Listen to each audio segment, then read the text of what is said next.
What's up, Geek Reactions ENT? Welcome back to the channel. So I'm bringing you some news, right? I was on Google scrolling through to see what articles had to do with movies, what movies were coming out, what people were saying about some movies, and I ran across something earlier that piqued my interest. I wanted to talk about it. The headline read, Dwayne Johnson suing Warner Brothers for the treatment of Henry Cavill and forcing him out. I didn't get a chance to read the article. I was going to come home, read the article, come to you guys, talk to you guys about it, but it was published by Bad Freaking Robot, and they're not really a reputable source when it comes to a lot of this stuff. They get a lot of things wrong, and clearly they got this wrong because I went back on Google, typed in Dwayne Johnson, and hit the news tab, and this was the first thing that popped up. Comic book cast shoots down. Report Dwayne Johnson aims to sue DC and James Gunn. Now, listen, I've watched Black Adam, okay? I sat and watched it. I watched it a couple times. It's an okay movie. It did have its issues. The tone, there was an issue with the tone. There was a lot of issues, but as far as you being able to go to a movie theater or sit in your own home, turn it on as background noise while you're cleaning, or just putting something on for escapism purposes, it serves its purpose. Dr. Fate in that movie, Pierce Brosnan's iteration of Dr. Fate was my favorite character and favorite part of that movie. Every time I watch that movie, sometimes I just fast forward to the Dr. Fate parts because I like Dr. Fate that much. I liked him in the animated series. I liked him in the comic books. I liked him in that movie. I hope we get more Dr. Fate, right? So let's get into this article. Black Adam didn't perform as he hoped it would, and jockeying for the greater power at DC and on the Warner Brothers studio side failed. But Dwayne Johnson wouldn't sue them or James Gunn, the new man in charge, would he?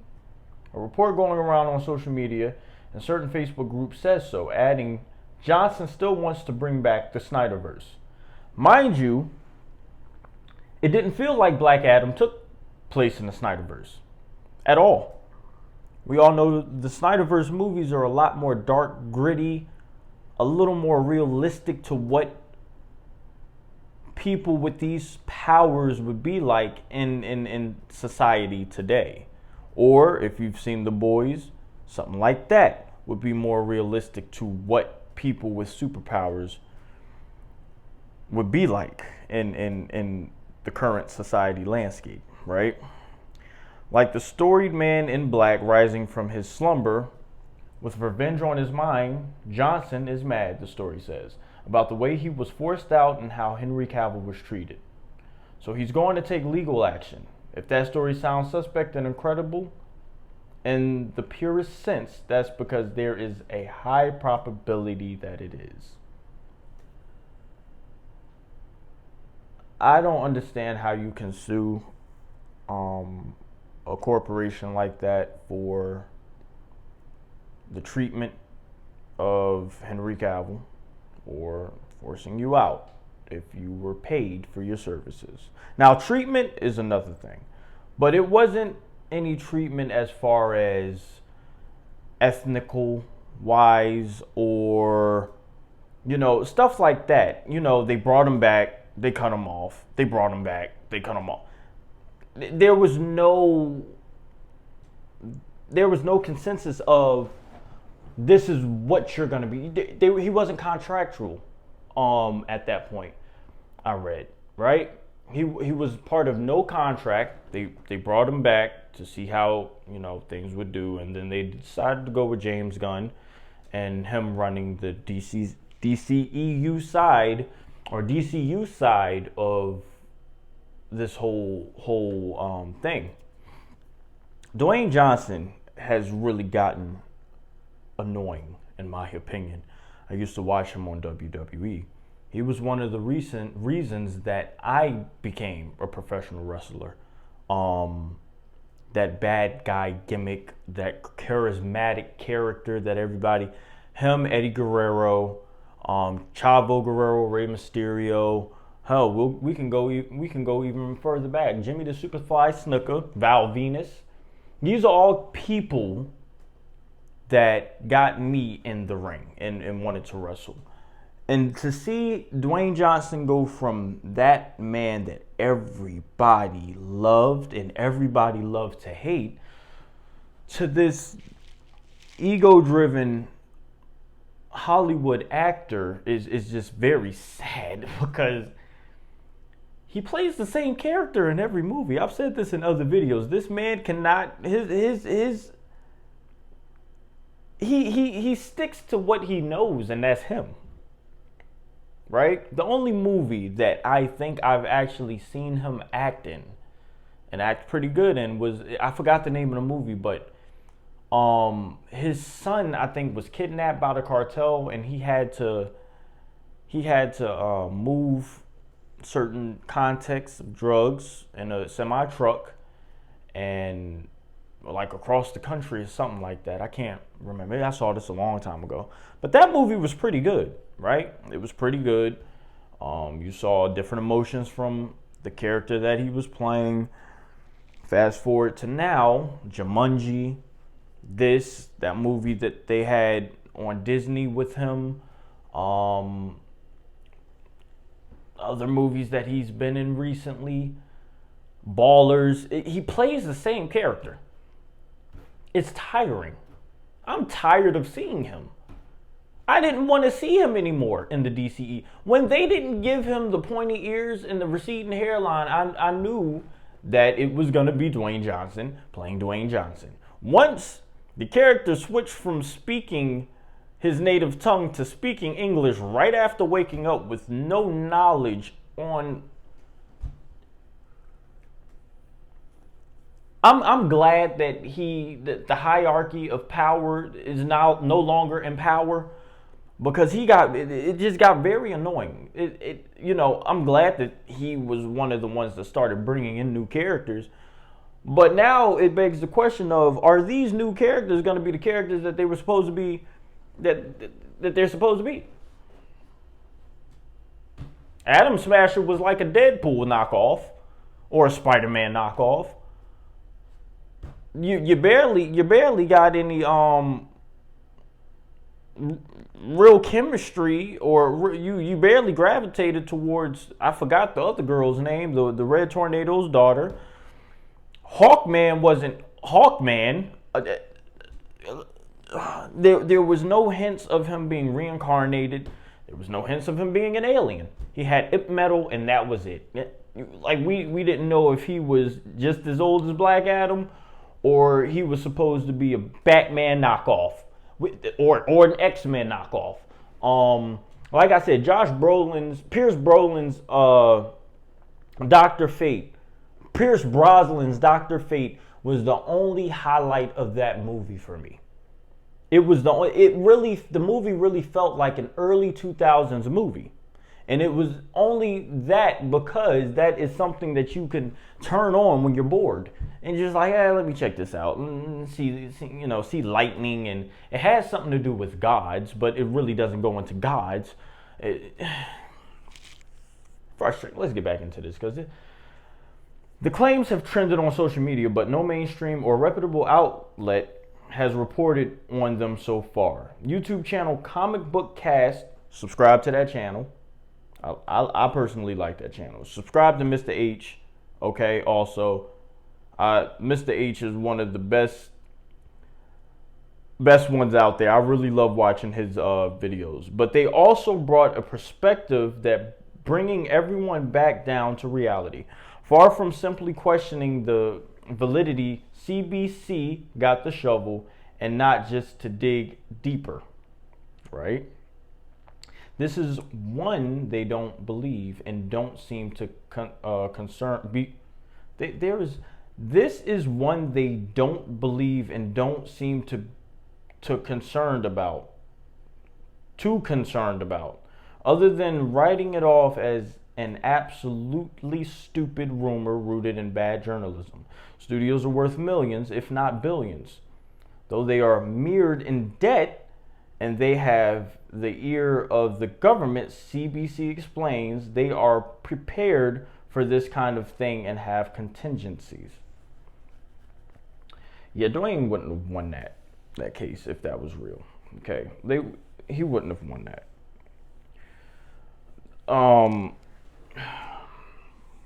Listen, guys. Listen.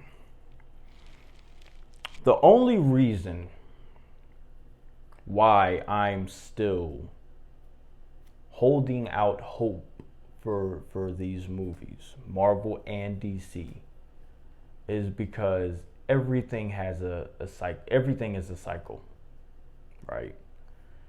You started with good movies that people love to watch. People invested their money into the comic books, the games, the movies. You had a good product. Then you teetered off. You saw one company doing great. You wanted to follow. You did bad. Everything is a circle. Everything comes back in a cycle.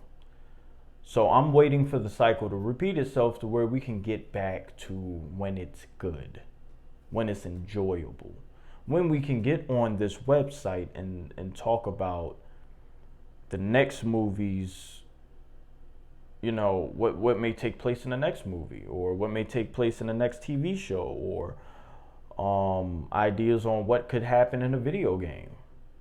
Justice League Kill the Suicide Squad, apparently it was pushed back. It was delayed. The last game that Marvel had to come out was the Avengers game, if I remember right. Sucked. It was bad. Black Widow should not be taking on robots and winning. I'm just waiting for. I've said this before. James Gunn, although he really preaches that he's this big comic book geek, he loves these characters. He has a really good way of not staying true to who the characters are. How are you going to tell an actor that's portraying a character? Forget about the source material that you're borrowing the character from. Forget about the source material. We're going to do our own thing. And then not even make the character who the character's supposed to be. I'm not with all of the race swapping, gender swapping of the characters. You have characters that is very popular for both genders, different ethnicities. I don't see the point in it, personally. Because we would all be mad if Marvel decided to come out and make Black Panther White Panther. We should keep that same respect for characters no matter who they are.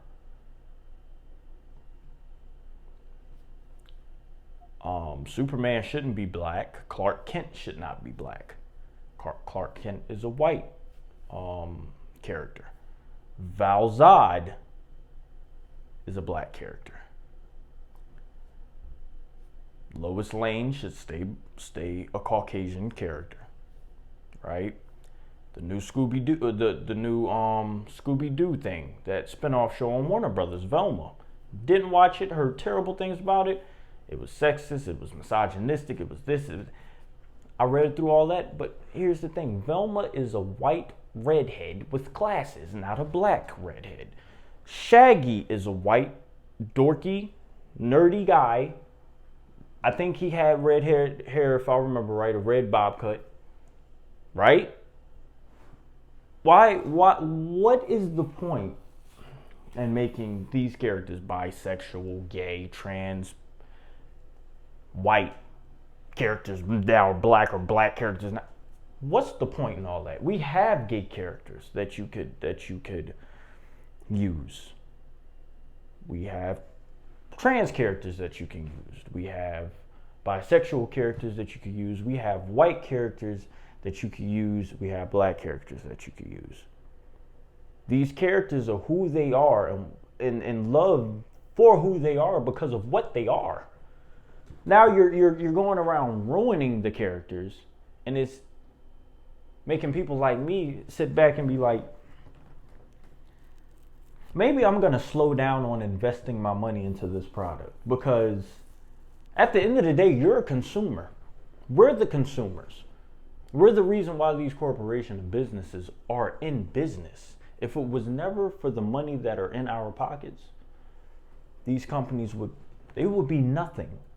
But these same companies that you and I invest our money into now is turning around and telling us to eat shit, basically.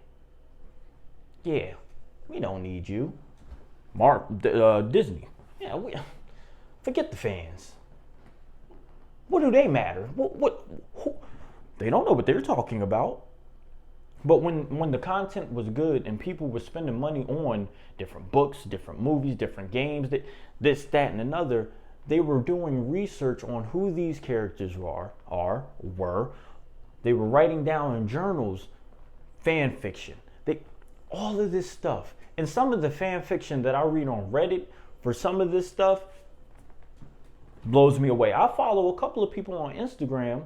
One of the guys sent me some scripts for Justice League movie that was set back in the 90s, not the 90s, but the 1900s, mid 1900s, around 1945, 1950. It was I was like, bro, we need to make this. It was amazing. There is no way that you've had the Suicide Squad 2 movies. There is no way that you've had Peacemaker. There's no way that you have this new slate and you're giving us characters, for one, that no one gives a fuck about and no one knows. The only thing I'm looking forward to from the new DCU slate is Swamp Thing. That's it. Because the show that we got that was produced by James Wan was prematurely canceled, and the first or second episode didn't even come out yet, and they canceled it. And guess what? People loved it. I tuned in every night until that season finale. Loved every episode. That's what you call storytelling. That's what you call staying true to a character. That's what you call investment. These companies, these people running these companies now, don't give a shit about us. So why should I give a fuck about you? Giving my money to your product. Eric July said, instead of complaining, get up and do something. He did something. He created his own Rippaverse. I got the first issue, the first comic, Isom. Blown away. That further inspired me to do what I'm currently doing, which is writing and hopefully very soon directing my first short horror series. 4 episodes. All that speaks to you. Yeah, it may be horror, but horror in a good way. Leaves you on the edge of your seat, gets the hairs on your arms standing up, makes you wonder what's going to happen next. And not only that, the characters are going to speak to you directly because of their experiences, their traumas. Everything that I've been through in life, I'm pouring onto these pages, and I'm making these stories speak to the people that are investing in them. That's what entertainment is supposed to be. It's not supposed to be all this preaching stuff. You go home, you go to a movie theater to watch a movie to escape that. Why would you have to deal with that when you walk out your door? Why would you want to go into a safe space and have to deal with that? about putting on something that you want to see. I don't get it. But if you liked what I had to say, if you like this kind of content, this kind of chilled, unedited, raw content, because this is how I think I'm going to shoot from now on. Of course, I'm gonna have some edits once I get all of my equipment here, but this is how it's gonna go and gonna be from now on. This we talk, go in the comments, talk, have a conversation. I'm gonna change the name to something a little shorter and more simplistic for the sake of people that want to check me out, and then they see my name and they're like, I'm not gonna remember that. I'm not even gonna type it in. I understand that. Bad with like content names. My company that I want to start up is called Visual Architect Productions, because I'm building a world here. I'm building something that people actually want to see and invest time in. I miss great storytelling. And like Eric July said, if you're not going to do something about it, then you shouldn't have anything to say about it. I'm doing something about it. And you should too, if it's a passion. I'm already written 1 and 2, episodes 1 and 2. Still got 3 and 4 to go. I'm in contact with my concept artist. I'm gonna start a crowdfunding campaign. So if you guys would like to invest in that, I will keep you updated via the YouTube page, where you go and see the posts and all of that. I'll keep you guys updated. But I'm getting back to what my passions are: content, entertainment, movies, TV shows, video games. Because it needs to be talked about on this end of YouTube. If you liked what I had to say, please don't hesitate to like, comment, and subscribe. Let's talk about how you feel about the current slate of DC and Marvel and entertainment as a whole. If you even feel like entertainment is for you anymore. I want to hear everything that you have to say. And I'll break it down and talk about it in my videos going forward. You guys have a wonderful day or night, wherever you are.